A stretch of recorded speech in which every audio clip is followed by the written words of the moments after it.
Okay guys, welcome on into day number 1. I hope you're feeling hyped up and excited and ready to go. So there's going to be a workbook that goes with each individual video. You can find that in the links, but you can just as easily use a notebook, especially for this first one. So what we're looking at today is the number one reason or the number one mistake that people make when they go after setting their New Year goals. Because we start in the new year and we're like, oh, fresh slate. It's all going to be new. It's all going to be amazing. We have these aspirations of wanting the better health of body, earning more money, traveling more, starting a new family, changing career, whatever the ideas that you might have for the year ahead. But then to ask yourself, like, how many times have you set that goal and it's never really come to life? And part of the reason is that we don't take the time, take the space to be able to reflect and look back and to take the lessons from the year that has passed before we go and actually set the goals that have more significant meaning, that really have like a bit of power, a bit of punch, a bit of passion behind them. Because there's no point in setting goals just for the sake of setting goals. Setting goals is about helping you to create a life on purpose, and create a life that you feel passionate about, so that you can experience growth, so that you can move through your life, that when you are 80 years old you can look back and be like, yes, my life mattered, it meant something, I have zero regrets, and I know that what I did was fulfilling and it mattered. And that's a huge thing that we all want to feel inspired by. And this is what our goals and our dreams and our ideas, they have to mean something to you. So doing this part of reflection before we propel ourselves forwards allows us to make sure that we're setting the goals that really matter. So what I'm going to do is I'm going to take you through a few different sections. So what I basically want you to do is to answer the questions to each one of these sections. So the first one is to ask yourself, what were the highlights of last year?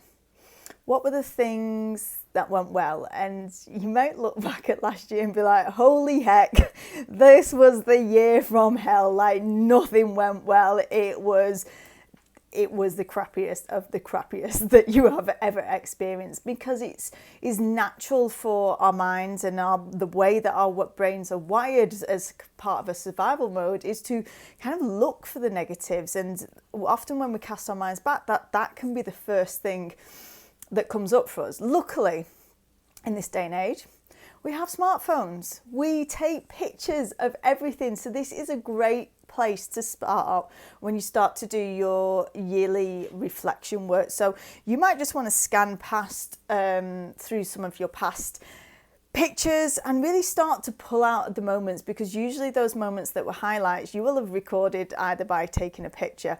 And this is actually where I feel pretty grateful for, because I use my Get It Together Girl life planner as a regular thing that I work through. So I was using the 90-day planners last year, so I have 4 of these, one for each quarter.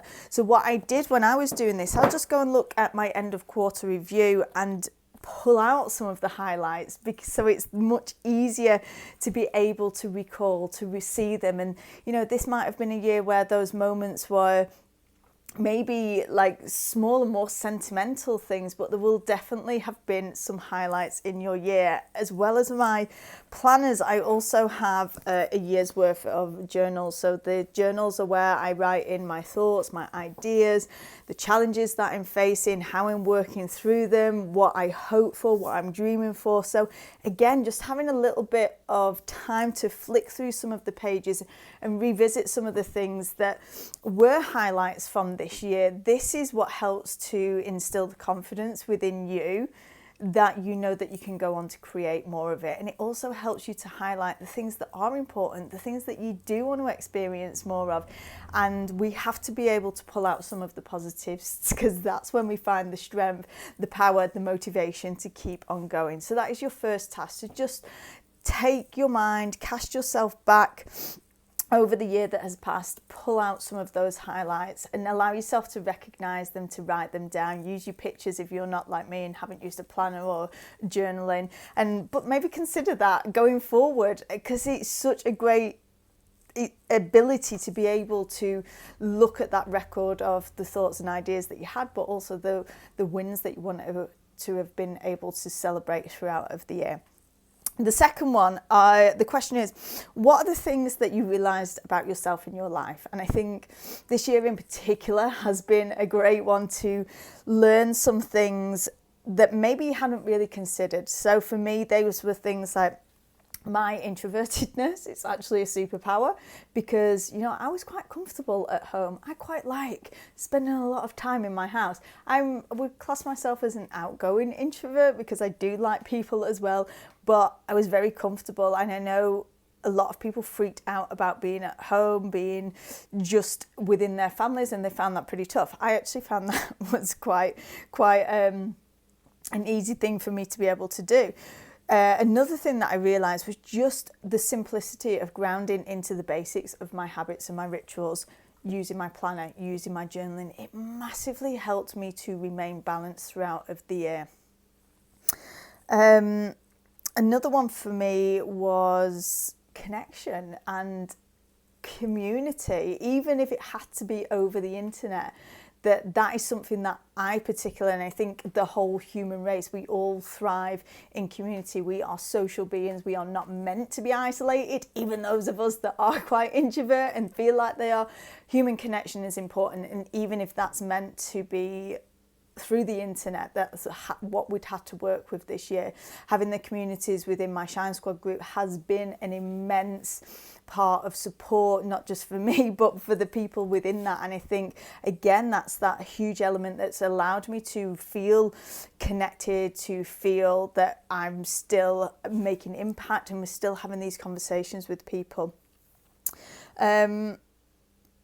And then one that I realised as well is that I have skills in running an online business. I've done it for quite an amount of time, and it's just, these are the skills that I often take for granted, but seeing people having to go into doing work online made me realise that actually I have a lot of skills that maybe I don't really realise, and it's just being able to allow yourself to absorb into that. So what are the things that maybe you realised about yourself that maybe surprised you a little bit, maybe was a little bit of an eye-opener? What was it, the things that maybe made you change direction or think that you want to do things differently going forward? So list out the things. What have you realised about yourself or your life?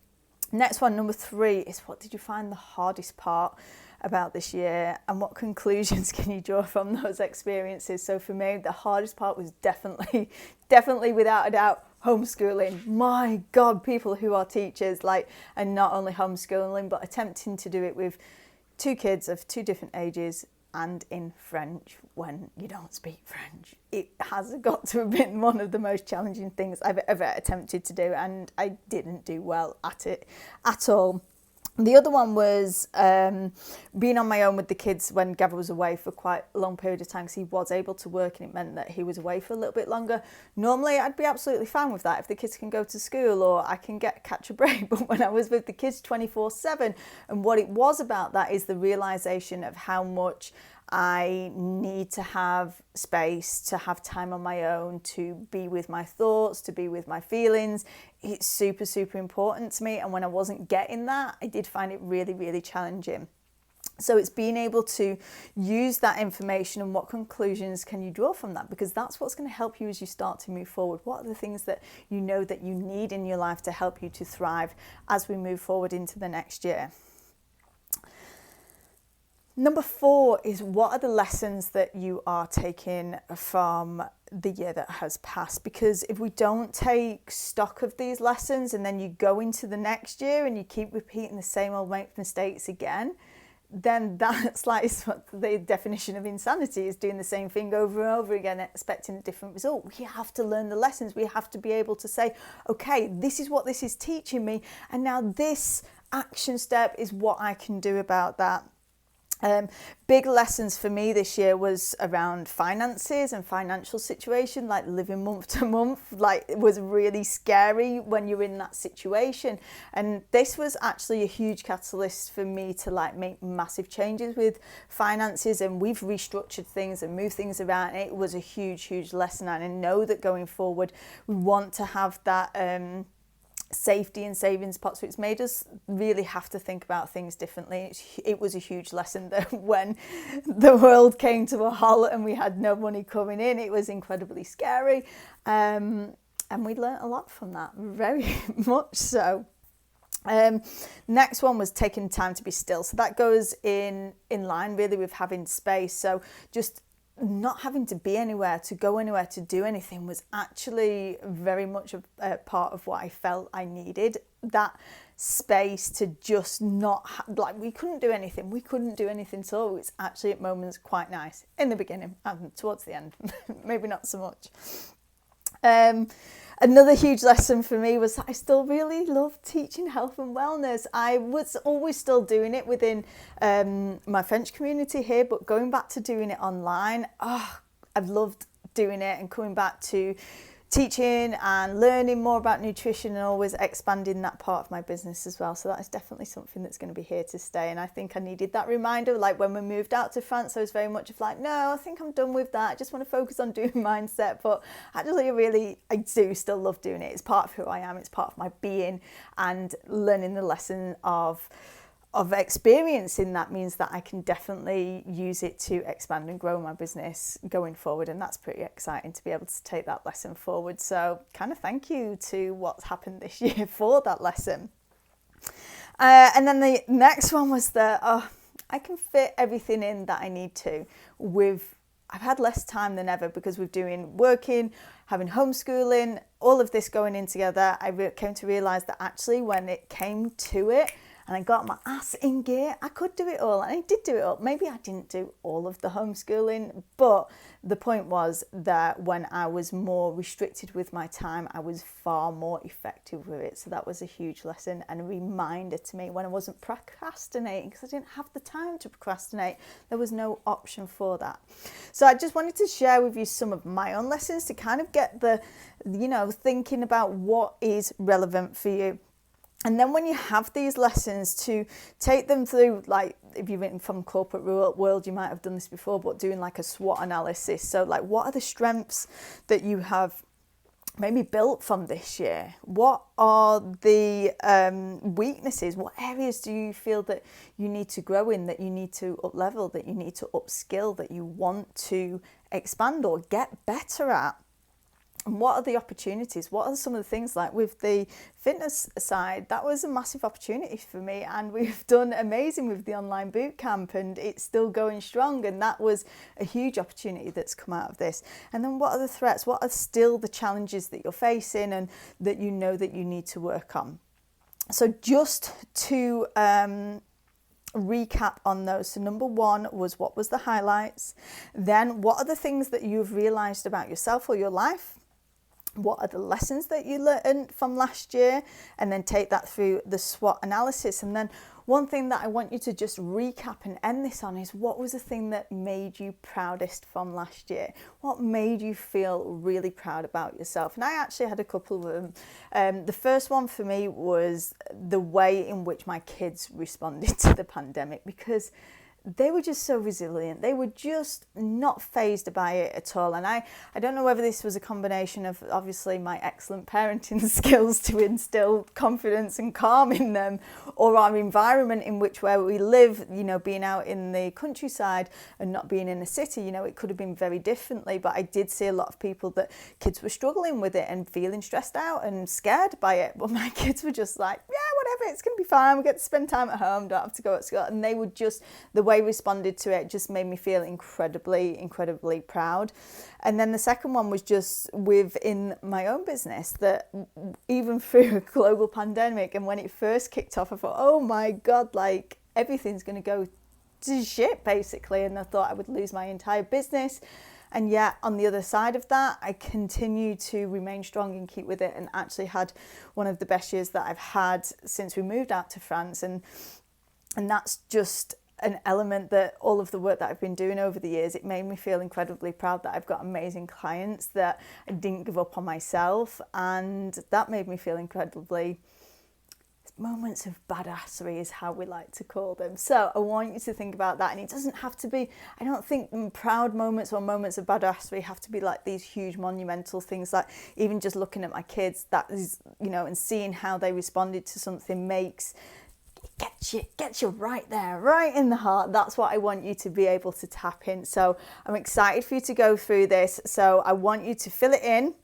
I want you to share the key points over in the group, the things that you found out about yourself, so that I can see that you've done this task. And then don't forget that a big part of this is sharing it out into the open world as well. So let people know what you're doing over on your social. Make sure that you tag me in your posts.